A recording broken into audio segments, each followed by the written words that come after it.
NEET UG 2024 परीक्षा में हुई व्यापक धांधली की ईमानदारी से जांच कराकर दोषियों के खिलाफ सख्त कार्रवाई करके परीक्षा को निरस्त किए जाने की मांग को लेकर श्योपुर जिला कांग्रेस कमेटी ने कलेक्ट्रेट पहुंचकर महामहिम राष्ट्रपति के नाम ज्ञापन सौंपकर कार्रवाई की मांग की है। कांग्रेस कमेटी द्वारा ज्ञापन के माध्यम से बताया गया कि नेशनल टेस्टिंग एजेंसी ने 4 जून 2024 को नीट यूजी का परिणाम घोषित किया, जिसमें कुछ उम्मीदवारों के बढ़े हुए अंक के बाद अनियमितताओं और पेपर लीक के आरोप से परिणाम प्रभावित हुए हैं। बिहार, गुजरात और हरियाणा में की गई गिरफ्तारी से भ्रष्टाचार स्पष्ट रूप से उजागर हुआ है, जो भाजपा शासित राज्यों में कदाचार के पैटर्न को उजागर करता है। इस तरह से देश में हो रही गिरफ्तारी से स्पष्ट हो गया कि भाजपा नेताओं की मिलीभगत से देश में 23 लाख युवाओं का भविष्य चौपट हो गया है और देश का युवा आत्महत्या कर रहा है। महोदय, माननीय सर्वोच्च न्यायालय ने भी इन आरोपों की गंभीरता को उजागर किया है। कांग्रेस कमेटी ने अपने घोषणा पत्र में पेपर लीक के खिलाफ सख्त कानून लागू करके युवाओं के भविष्य को सुरक्षित करने का वादा किया था। यूजी नीट 2024 परीक्षा देवी अहिल्या विश्वविद्यालय इंदौर में हुए पेपर लीक घोटाला एवं प्रदेश में नर्सिंग घोटाले की उच्च स्तरीय जांच कराकर दोषियों के खिलाफ सख्त कार्रवाई की जाए।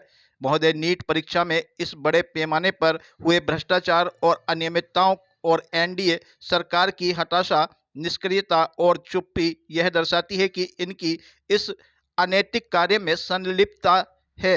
जिला कांग्रेस कमेटी इस ज्ञापन के माध्यम से निवेदन करती है कि देश के युवाओं के भविष्य से खिलवाड़ न करते हुए दोषियों के खिलाफ सख्त कार्रवाई कर उपरोक्त परीक्षाओं को तत्काल निरस्त किया जाए और भविष्य में इस तरह की अनियमितताओं की पुनरावृत्ति न हो। पूरे देश के अंदर नरेंद्र मोदी जी की सरकार जब से बनी है 10 साल से, पूरे देश के अंदर जितने भी विश्वविद्यालय बड़े बड़े, इसमें 22 चांसलरों की नियुक्तियां इन्होंने अपने लोगों की कर दी है, भारतीय जनता पार्टी से जुड़े लोगों की।